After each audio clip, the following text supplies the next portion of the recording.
এভাবেই প্রতিনিয়ত নদীর কবলে পড়ে শত শত ঘরবাড়ি নদীগর্ভে বিলীন হয়ে যাচ্ছে, নিঃস্ব হয়ে যাচ্ছে হাজারো পরিবার। আর এই জায়গাটি হলো সিরাজগঞ্জের চর সলিমাবাদে। আর আপনারা এখন যে এই ভয়াবহ ভাঙ্গনটি দেখছেন, এই ভয়াবহ ভাঙ্গনটি হচ্ছে সিরাজগঞ্জ জেলার চরগিরিশ অঞ্চল। আর চরগিরিশ অঞ্চলে কিন্তু এই বছর প্রচুর পরিমাণে ভাঙ্গন শুরু হয়েছে, যার কারণে কিন্তু ইতিমধ্যে 8 থেকে 10টি বাড়ি নদীগর্ভে বিলীন হয়ে গিয়েছে শুধুমাত্র এই বছরই। গত বছরে কিন্তু 50 থেকে 60টি বাড়ি নদীগর্ভে বিলীন হয়ে গিয়েছে। আর এবছর বর্ষার শুরুতে যে হাল হয়েছে, তাতে যে বর্ষা যখন মাঝখানে শুরু হবে তখন কতটা ভয়াবহ আকার ধারণ করবে সেটা এখন অনুমান করা যাচ্ছে।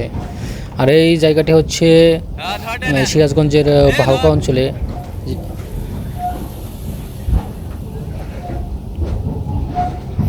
দেখুন কিভাবে একটি বাড়ির আঙ্গিনার যে কলাল ঝাড় রয়েছে সেটি কিন্তু মুহূর্তের মাঝে নদীগুলো বিলীন হয়ে গেল। আর এভাবে কিন্তু প্রতিনিয়ত ভাঙন হচ্ছে। আর এখানটাতে দেখুন কতটা ভয়াবহ আকারে ভাঙন শুরু হয়েছে। এখানে মানুষজন তাদের বাড়িঘর যে আসবাবপত্র রয়েছে তাদের শেষ সম্বলটুকু তারা অন্যত্র সরিয়ে নিয়ে যাওয়ার জন্য আপ্রাণ চেষ্টা করে যাচ্ছেন, কারণ এখানে যে নদীর ভাঙন সেটা খুবই ভয়াবহ আকার ধারণ করেছে। দেখুন এখানে অনেকগুলো মানুষজন জ্বর হয়ে গিয়েছে, কারণ এই বাড়িটি কিন্তু যে কোনো মুহূর্তেই নদীর কবলে পড়ে বিলীন হয়ে যেতে পারে। দেখুন এখন কতটা ভয়াবহ অবস্থা, এখানে একদম বাড়ির আঙ্গিনে চলে এসেছে এই ভাঙ্গন। আর ধীরে ধীরে মাটি কিন্তু নিচের দিকে ডেবে যাচ্ছে, যে কারণে এই বাড়ির লোকজন যারা আছেন তাদের যে সেই সম্বলটুকু সেটা বাঁচানোর তারা আপ্রাণ চেষ্টা করে যাচ্ছেন।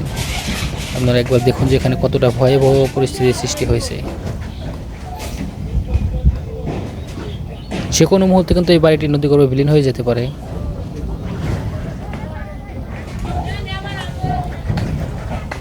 দেখুন এখানে যে বাড়ির আঙ্গিনার গাছপালা রয়েছে সেগুলো কিন্তু তারা কেটে ফেলছে, কারণ যে নদী একদম কাছে চলে এসেছে। আর নদীর যে পাড়গুলো রয়েছে সেগুলো কিন্তু এখন ধীরে ধীরে ধসে নিচের দিকে চলে যাচ্ছে, তাই তারা তাদের সেই সম্বলটুকু আঁকড়ে ধরার চেষ্টা করছেন।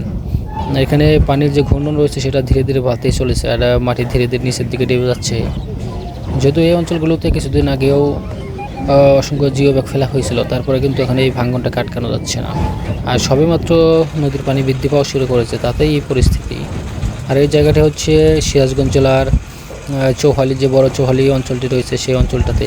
আর এখানে কিন্তু ইতিমধ্যে নদীর পার অনেকটা জায়গা ধসে গিয়েছে, প্রায় 20 থেকে 50 মিটার মতো জায়গা কিন্তু এখানে ধসে গিয়েছে। আর এর পাশে কিন্তু কিছুটা দূরত্বেই যে জিও ব্যাগের পার করা হয়েছিল সেগুলো কিন্তু ধসে গিয়েছে।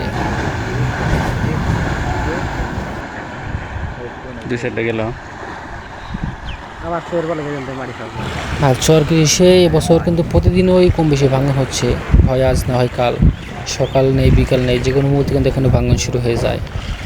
আর মনে হয় না এবছর আর এই চরগিরিশে অঞ্চলটি থাকবে, কারণ এই চরগিরিশের যে পরিমাণে ভাঙন হচ্ছে তাতে যমুনা সম্পদে চরগিরিশ অঞ্চলটিকে গিলে খাবে। দেখুন মানুষজন তাদের শেষ যে আশ্রয়ের স্থলটুকু সেটা তারা অন্যত্র সরিয়ে নিয়ে যাচ্ছে। হয়তো বা তারা এখন অন্য কোনো চরে গিয়ে তারা অথবা অন্য কোনো স্থানে গিয়ে অস্থায়ীভাবে বসবাস করবে, কারণ এখানে তাদের যে স্থায়ী বসবাস ছিল, তাদের যে 8-10 বছরের যে তাদের সংসার ছিল সেটা তারা চূর্ণ বিচূর্ণ হয়ে গিয়েছে।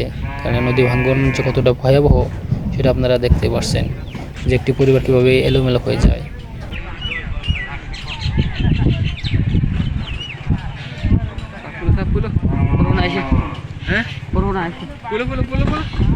কতটা দুঃখ কষ্ট নিয়ে মানুষ তাদের আশ্রয়স্থল ছেড়ে অন্যত্র চলে যায় সেটা আপনারা নিজ চোখে দেখুন।